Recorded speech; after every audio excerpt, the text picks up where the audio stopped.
Quer fazer uma viagem, não tem grana e não faz ideia de como se organizar financeiramente para isso? Então fica comigo que até o final deste vídeo eu vou te mostrar como se organizar financeiramente, como juntar uma grana e não voltar das férias no vermelho. Eu sei que guardar dinheiro não é uma tarefa fácil, é bem complicado de poder poupar uma grana todo mês. Mas se você quer realizar o sonho de fazer uma viagem, seja lá para onde for, você precisa começar a poupar hoje. E o melhor a fazer é organizar as suas finanças. Coloque no papel, ali no caderninho mesmo, todos os seus gastos fixos do mês. Conta de água, luz, mensalidade, não sei. Coloque todos os seus gastos fixos ali no mês.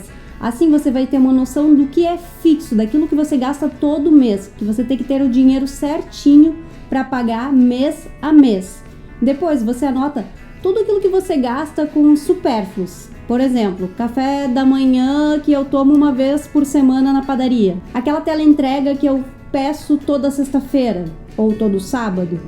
Anote tudo isso e veja onde que você pode poupar uma grana para poder salvar aquela graninha que daqui a 1 ano, daqui a 2 anos vai se transformar numa viagem.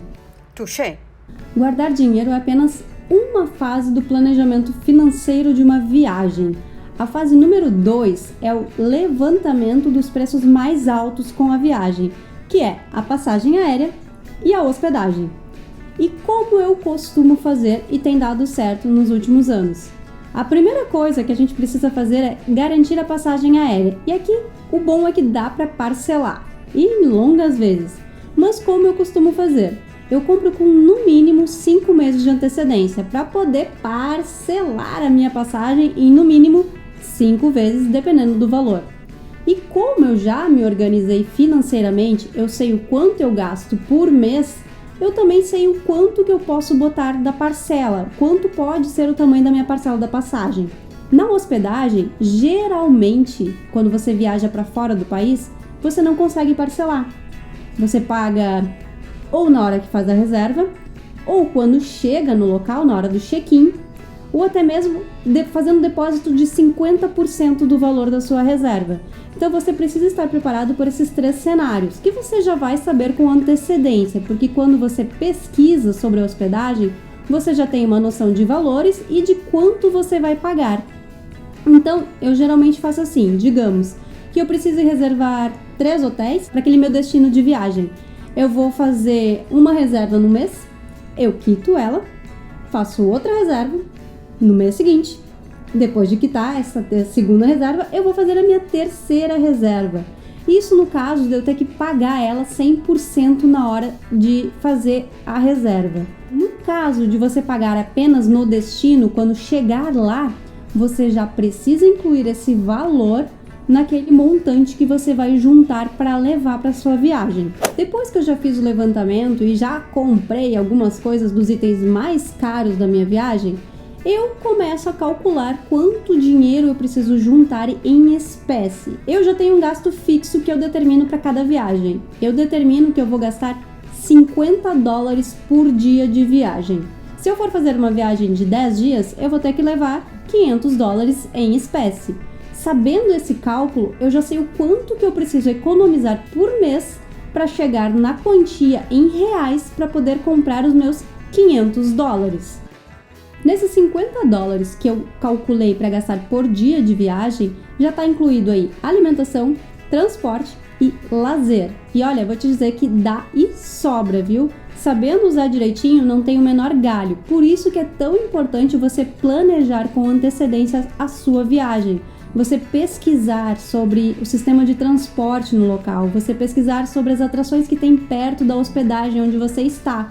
Porque, por exemplo, dependendo para onde você vai, talvez seja mais barato você comprar um passe para 3 dias no transporte público do que comprar 3 passes avulsos. Então você pode organizar a sua viagem para, naqueles dias que você tem o passe do transporte público, você usar para visitar lugares mais longe, mais afastados. Geralmente a gente toma o café da manhã comprando itens no supermercado, que fica mais barato, caso você esteja num lugar onde possa guardar num frigobar, numa geladeira comunitária, e então já fica mais barato. No almoço a gente costuma fazer lanches, né? Comer sanduíche, cachorro-quente, coisas mais baratas, até porque você vai estar em deslocamento. E a gente guarda um montante maior para fazer as refeições noturnas, uma janta, que aí pode ser num restaurante legal, que a gente quer conhecer, para comer um prato típico, local bacana, para beber uma cerveja, um vinho, um drink típico. E também os $50 dá e sobra para você pagar a entrada nas atrações. E aí também vai o planejamento da viagem. Conforme eu vou pagando a hospedagem e a passagem, eu vou vendo, conferindo como que tá o meu planejamento financeiro mês a mês, para ver se eu já não posso antecipar a compra de um ticket de um museu, ou então garantir um passe adiantado comprando um cartão de transporte pela internet. Então tudo isso você precisa planejar com antecedência e aí dá para poupar uma graninha. Tá entendendo por que é tão importante você começar a planejar com antecedência a sua viagem, você pesquisar sobre o quanto você vai gastar no local com comida, transporte e também com as atrações? Porque aí você tem uma noção exata do quanto o seu dinheiro vai valer por ali. Talvez o seu gasto diário seja de $20, dependendo das atrações que você vai frequentar. Uma outra dica que eu vou dar, que é algo que eu faço para mim. Todo mês eu separo um pouquinho lá, o que sobra do meu salário, eu separo e faço o meu depósito, né, numa certa poupança. Eu não gosto de chamar de poupança porque a gente sabe que a poupança não rende absolutamente nada. Mas eu tenho uma conta em um banco digital e lá tem a opção de guardar dinheiro. E todo o dinheiro que eu coloco naquela reserva, ele vai render todos os dias um pouquinho, de pouquinho em pouquinho. E aí é o seu dinheiro trabalhando por você. E outra dica, se é difícil para você guardar um dinheiro, se você não tem esse hábito, comece a poupar dinheiro aos poucos. Por exemplo, chegou na sexta-feira, ao invés de pegar a sua bolsa e guardar no armário, dá uma olhada se ali dentro não ficou R$2, algumas moedas. E vai juntando aquilo ali, põe mesmo numa caixinha de sapato, vai guardando aquilo ali.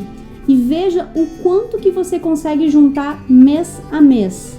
Sério, dá uma certa alegria quando você percebe no fim do mês que juntando aquele pouquinho em pouquinho, você já conseguiu juntar R$100. Poxa, juntar R$100 não é fácil. E aí, a minha outra dica é que você põe um nome nessa sua poupança. Mochilão para a Europa. Disney. Isso vai te dar uma energia extra, você sabe onde que você está aplicando o seu dinheiro. Você sabe que aquela moedinha que você está poupando todos os dias é para o seu mochilão, é para sua viagem.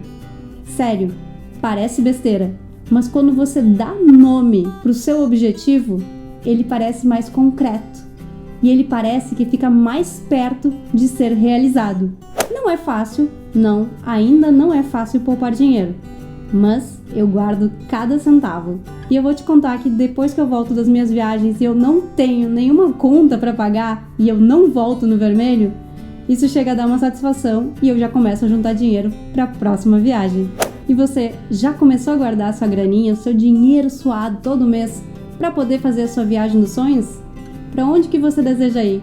Me conta aqui nos comentários. Deixa registrado aqui para ter uma prova de que um dia esse sonho vai sair do papel.